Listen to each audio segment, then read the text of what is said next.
গোপাল দাদু, আমরা এসে গেছি। এই এত সকাল সকাল আমার কাছে? আমরা সবাই অনেক দিন ধরে ভাবছিলাম ওই নদীর পাড়ে ঘুরতে যাব। কিন্তু আমরা তো খুব ছোট, তাই আমাদের বাবা মায়েরা ওদিকে যেতে খালি খালি বারণ করছে। তাই বলছিলাম যে তুমি যদি আমাদের ওই দিকটা একটু ঘুরিয়ে আনতে। কিন্তু পুঁটি, তোর দাদু যে এখন রাজসভায় যাচ্ছে, পরে না হয় সময় করে তোদের সেখান থেকে ঘুরিয়ে আনবে এখন। নানা দিদা, আমরা কিন্তু অনেক আশা নিয়ে এসেছিলাম গোপাল দাদুর কাছে। তুমি এইভাবে আমাদের মনটা ভেঙে দিও না। ঠিকই তো গিন্নি, এইভাবে এদের মন ভেঙে দিও না। ঠিক আছে ঠিক আছে, তোরা চল আমার সাথে। আমি এক্ষুনি রাজসভায় যাওয়ার পথে তোদেরকে ওখানটা না হয় একবার ঘুরিয়ে দেবো, তাহলে হবে তো? হ্যাঁ হ্যাঁ, হবে হবে, খুব হবে। তাহলে চলে গিন্নি, আমি এদেরকে একটু ওদিকটা ঘুরিয়ে সোজা রাজসভায় চলে যাবো। তবে আর কি, যাও। ওরে, ওরে।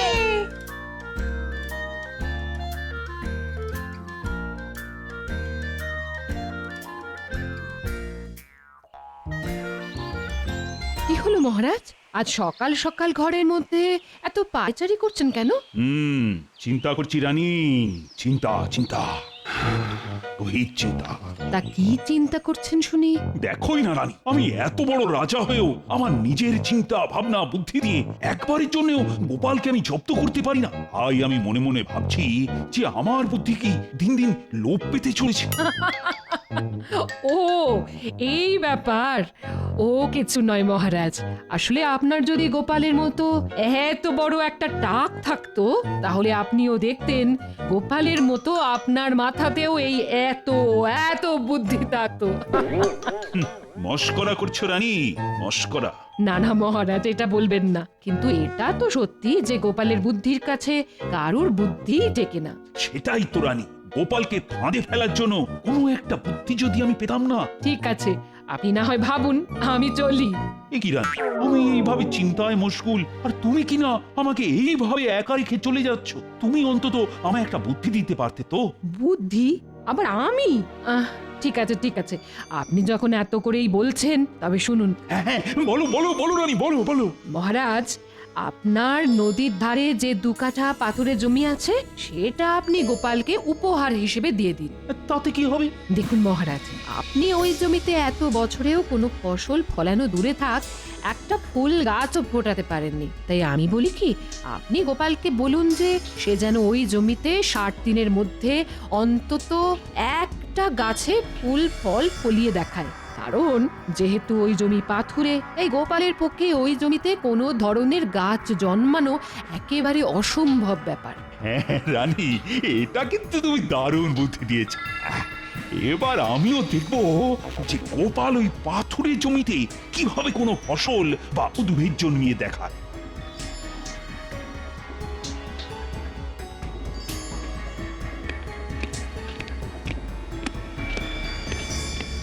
প্রণাম মহারাজ। এই তো গোপাল, কোথায় ছিলে এতক্ষণ? এই আমার নাতি নাতনিদের একটু নদীর ধারে ঘোরাতে নিয়ে গিয়েছিলাম, ওরা বড্ড বায়না করছিল কিনা তাই। শোনো গোপাল, আজ আমি তোমায় একটা ছোট্ট উপহার দিতে চাই। উপহার? তাও আবার এমনি এমনি? আসলে তোমার রানীমা বেশ কিছুদিন ধরেই তোমার প্রশংসায় পঞ্চমুখ, যে তুমি আমাদের জন্য কত কি করো, আর আমি নাকি তোমায় একটি ছোট্ট উপহারও দিই না। তাই রানীমার মতে আমায় নাকি তোমায় কোনো একটা ছোট্ট উপহার দেওয়া উচিত। তাই নাকি মহারাজ?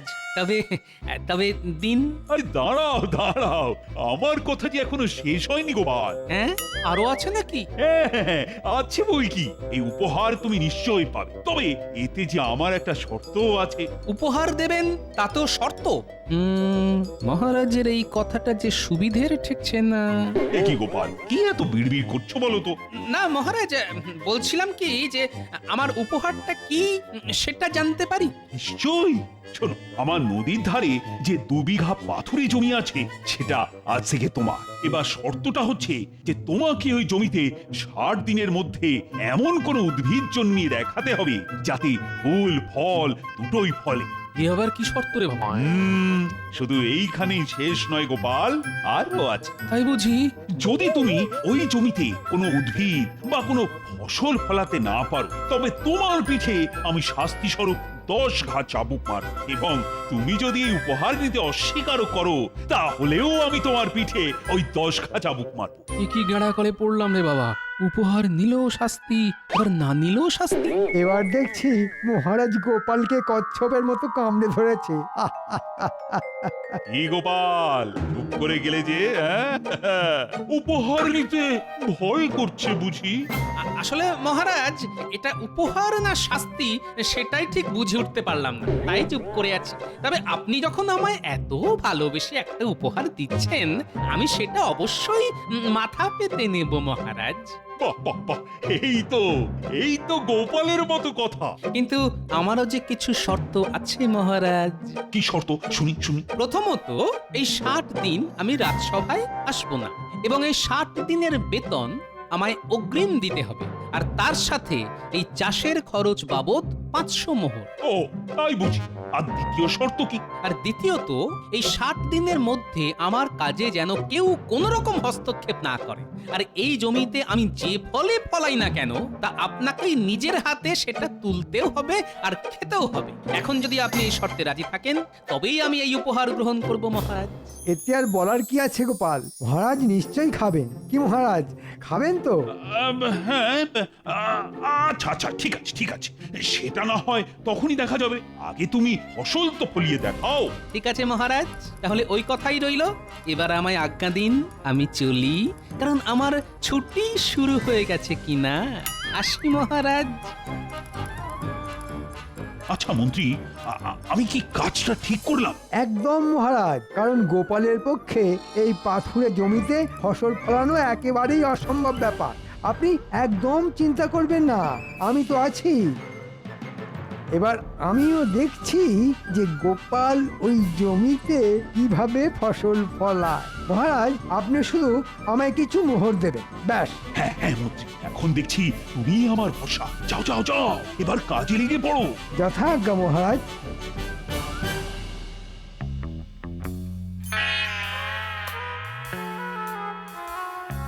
উফ, এখন কি যে করি। এমন কি উদ্ভিদ আছে যেটা পাথুরে জমিতে জন্মায়? হ্যাঁ, মনে পড়েছে, বিজ্ঞানী। ওর কাছেই না হয় একবার যাই। বিজ্ঞানী, বিজ্ঞানী, বাড়ি আছো? আরে গোপাল যে, এসো ভেতরে এসো। কি বিজ্ঞানী, আজ তুমি রাজসভায় গেলে না যে? আসলে হয়েছে কি, আমি না আমার একটা নতুন আবিষ্কার নিয়ে ফেঁসে আছি, তাই যেতে পারিনি। আচ্ছা বিজ্ঞানী, তুমি কি বলতে পারো যে এমন কোনো উদ্ভিদ আছে যা পাথুরে জমিতে জন্মায় এবং তার ফুল ও ফল দুটোই হয়? হ্যাঁ, এ তো খুব সোজা গোপাল, ক্যাকটাস। ক্যাকটাস মানে ওই ফণি মনসা? কিন্তু গোপাল, এই উদ্ভিদ যে আমাদের এইখানে খুব একটা জন্মায় না। তাহলে এটা কোথায় পাবো? দেখো গোপাল, এটা জন্মায় পাথুরে আর বালি জাতীয় জায়গায়, আর এই গাছের জন্য তেমন একটা জলেরও প্রয়োজন হয় না, যেমন মরুভূমি। হ্যাঁ বাবা, সেটা তো অনেক দূর, তখন যে কি করি। কি হয়েছে গোপাল, তোমায় খুবই চিন্তিত দেখাচ্ছে। আসলে বিজ্ঞানী, এই ক্যাকটাস উদ্ভিদটা আমার চাই। ও এই ব্যাপার, তুই একদম চিন্তা করো না গোপাল, আমার একজন পরিচিত লোক আছে, সে তোমাকে ওই ক্যাকটাস গাছ এনে দিতে পারে। আরে তাহলে তো আর কোনো কথাই নেই। তাহলে কবে আমাকে তার সাথে দেখা করাচ্ছে বিজ্ঞানী? তুমি যদি চাও আজ বিকেলেই। তাহলে বিজ্ঞানী, এবার আমি চলি, বিকেলে দেখা হচ্ছে। হ্যাঁ হ্যাঁ গোপাল, এসো এসো।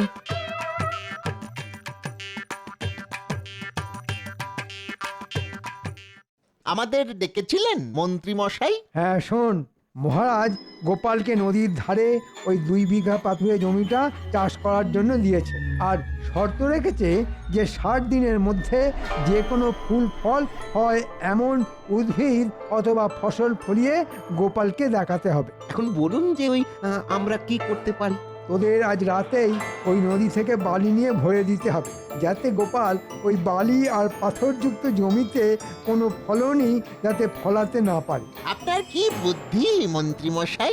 এখন বাজে কথা রেখে যা বলছি সেটা কর গিয়ে।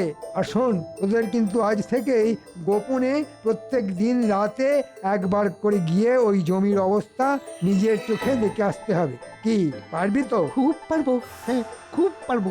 আপনি শুধু আমাদের এই ট্যাকের দিকটা একটু দেখবেন, ব্যাস ব্যাস। ও নিয়ে একদম চিন্তা করবি না, তোরা শুধু রোজ রোজ ওখানে কিছু ঘটছে কি না সেটা আমায় জানিয়ে যাবি, ব্যাস। আচ্ছা মন্ত্রী মশাই, তাহলে এখন আমরা আসি। ঠিক আছে, আয়। বিজ্ঞানী বাড়ি আছো? আরে গোপাল যে, এসো এসো, ভেতরে এসো। আমি তোমার জন্যই অপেক্ষা করছিলাম। এই যে গোপাল, এই সেই ব্যক্তি যে তোমাকে মরুভূমি থেকে ওই ক্যাকটাস গাছ এনে দেবে। হ্যাঁ হ্যাঁ গোপাল দাদা, আমি বিজ্ঞানী মশাইয়ের কাছে সব শুনেছি।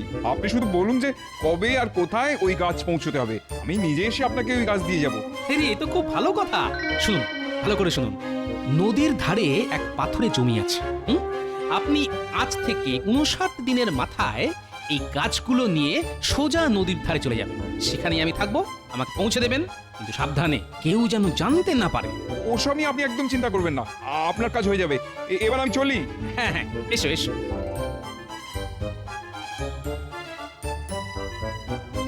তাহলে গোপাল, এরপর তুমি কি করবে? মানে সেই রকম কি কিছু ভেবেছো? কি আবার করব? শুধু বাড়িতে বসে আরামই আরাম।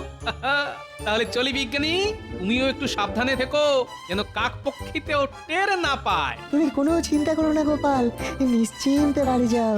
হ্যাঁ।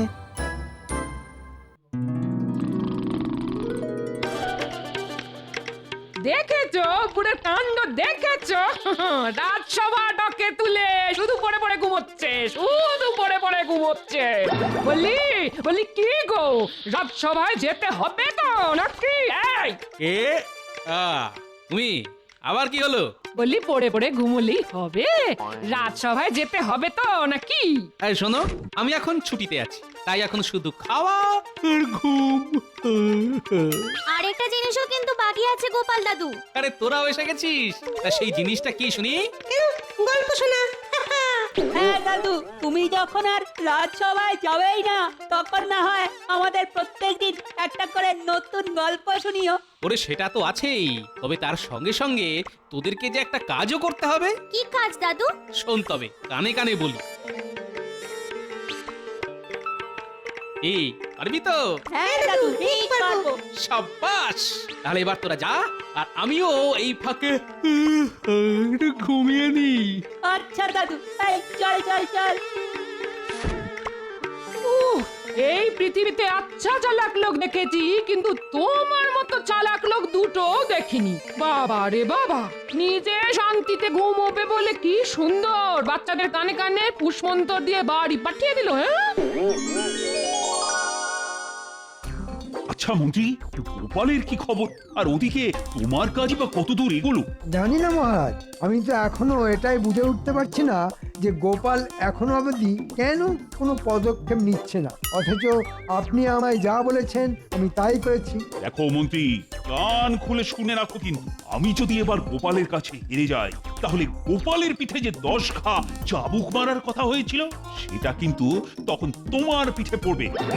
কথাটা যেন মনে থাকে। আপনি নিশ্চিন্তে থাকুন, বটা ঘটাকে দিয়ে আমি ওই জমির এমন ব্যবস্থা করে দেব না, গোপাল কেন, ওর 14 পুরুষও এসে ওই জমিতে একটা ঘাস উঠিয়েও দেখাতে পারবে না। এবার আমিও দেখব যে গোপালের কপাল কত চওড়া, যে আমার 10 ঘা চাবুক খাওয়া থেকে বাঁচতে পারে। ঠিক বলেছেন মহারাজ।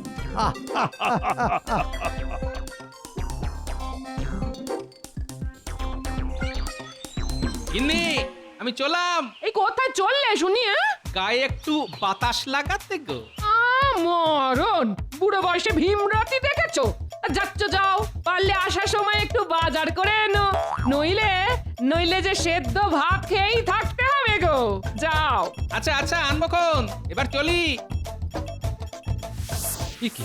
এই জমির এই অবস্থা কে করলো? এ তো পুরো বালি। আচ্ছা বুঝেছি, এই সব বেটা ওই মন্ত্রীর কাজ। নিশ্চয়ই মহারাজ মন্ত্রীকে দিয়ে এই কাজ করিয়েছে, যাতে আমি এই জমিতে কোনো ফসলই না ফলাতে পারি। তবে মহারাজ তো আর এটা জানেন না যে মহারাজ এই কাজটা করে একরকম আমার উপকারই করেছেন। তাহলে এবার শুধু 59 দিন হবার পালা, আর তারপরেই জমবে মজা।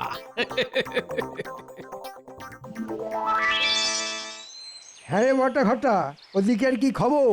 খবর আর কি, গোপালের এখন হাওয়া খাওয়ার শখ হয়েছে।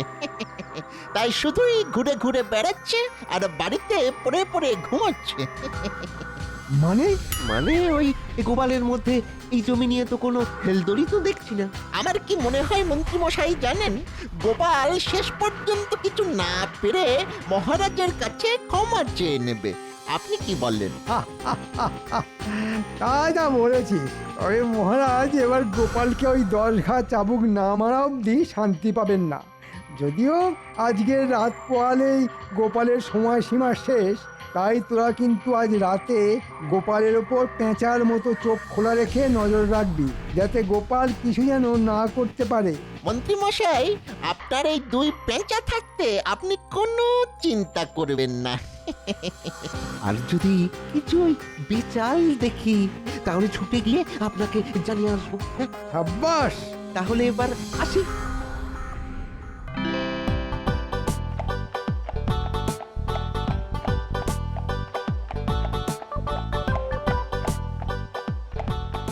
গোপাল দাদা, আমি এসে গেছি। আরে এসো এসো এসো, আমি তোমার জন্যই অপেক্ষা করছি। এই দেখো গোপাল দাদা, তুমি আমায় যা বলেছিলে আমি ঠিক তাই এনেছি।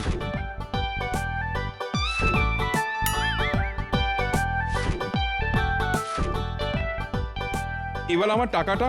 হ্যাঁ হ্যাঁ নিশ্চয়ই, এই নাও। তাহলে এবার আমি আসি।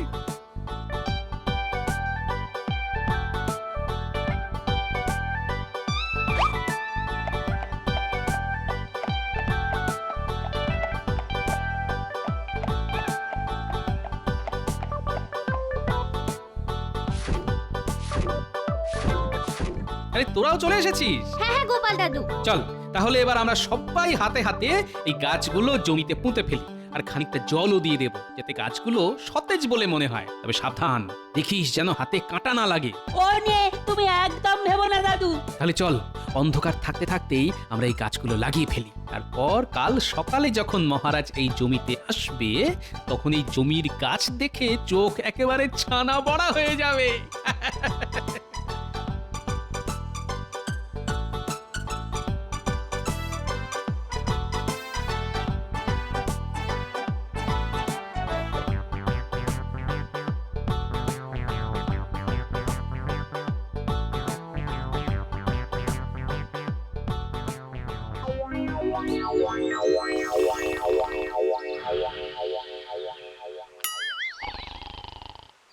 এই বটা, আরে আরে এবার ওঠ, ভোর হয়ে এলো যে, জমি দেখতে যাবি না?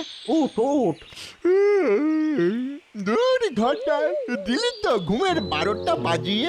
ওরে গোপাল যখন এই 59 দিনে কিছু করতে পারলো না, তবে শেষ রাতেই বা কি করবে? ঘুমিয়ে পড়। যদি মন্ত্রীমশাই এসে আমাদের কিছু জিজ্ঞাসা করে, তখন বলবো যে আমরা জমি দেখে এসেছি। ঘুম পাচ্ছে। তুই ঠিক বলেছিস। হ্যাঁ, আজকে গোপাল সেই রকম কোনো কিছুই করবে না। আরে হ্যাঁ রে বাবা, হ্যাঁ। এবার বেশি কথা না বলে চুপটি করে ঘুমোতো। ঘুমিয়ে পড়। ঠিক আছে, ঘুমিয়ে পড়ি। হ্যাঁ।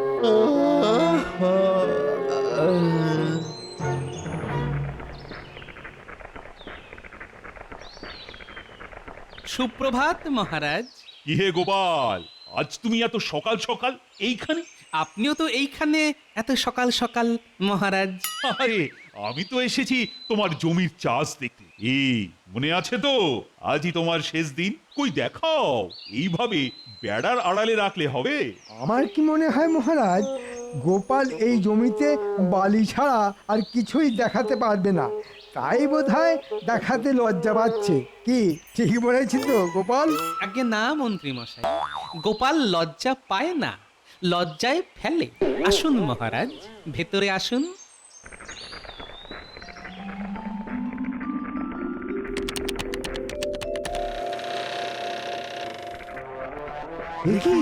এই কি দেখছি আমরা? কি করছো গোপাল? কেন মহারাজ, আপনিই তো বলেছিলেন যে 60 দিনের মধ্যে আমি যেন এই জমিতে যে কোনো ধরনের ফুল ফলযুক্ত উদ্ভিদ অথবা ফসল চাষ করে দেখাই। তবে এই দেখুন মহারাজ, এই সেই উদ্ভিদ যার মধ্যে ফুল ফল দুটোই হয়েছে, আর এই উদ্ভিদের নাম হলো ক্যাকটাস। না মহারাজ, এটা কি করে হয়? এটা তো কাঁটা গাছ। কেন হয় না মন্ত্রী মশাই? এটাও তো এক ধরনের উদ্ভিদ, আর এর মধ্যে ফুল ফল দুটোই হয়েছে। সবই তো বুঝলাম, কিন্তু আর কোনো কিন্তু নয় মহারাজ, কথা রেখেছি, এবার আপনাকেও আপনার কথা রাখতে হবে। অর্থাৎ এবার যে আপনাকে একাই এই সব গাছের ফল তুলে খেতে হবে, আর তার সঙ্গে 10 ঘা চাবুকের কথাটাও ভুলবেন না মহারাজ। হ্যাঁ হ্যাঁ গোপাল, সত্যি সত্যি তোমার বুদ্ধির জবাব নেই। যেহেতু মন্ত্রী আমাকে তোমার জমিতে ওই বালি ফেলার বুদ্ধিটা দিয়েছিল, তাই মন্ত্রী এই জমির সমস্ত ফল তুলে খাবে। আর সব শেষে ওই 10 ঘা চাবুক। কি মহারাজ, বুদ্ধি আপনার আর শাস্তি আমার, এটা কিন্তু একদম ঠিক হচ্ছে না। চুপ! আর একটা কথাও যদি তুমি বলো, তাহলে 10 ঘা চাবুকের জায়গায় তোমার পিঠে পড়বে 50 ঘা চাবুক। নাও, আর কথা না বাড়িয়ে তাড়াতাড়ি এই জমির ফলগুলো তুলে খেতে শুরু করো। আমি? হ্যাঁ, তুমি না তো কি, আমি। অগত্যা।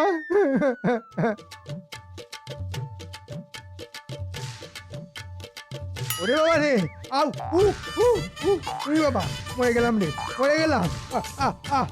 এই যে চারিদিকে শুধু কাঁটা আর কাঁটা, এই যে মহারাজ আমার কোথায় নিয়ে ফেললেন রে বাবা। ওরে বাবা রে,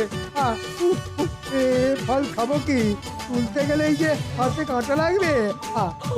ওরে বাবা রে, ওরে বাবা, এই যে আমার ধুতি আটকে গেল। এই গাছগুলো দেখছি আমার আমার সম্মান নিয়ে টানাটানি করছে। এই এই খুলে গেল।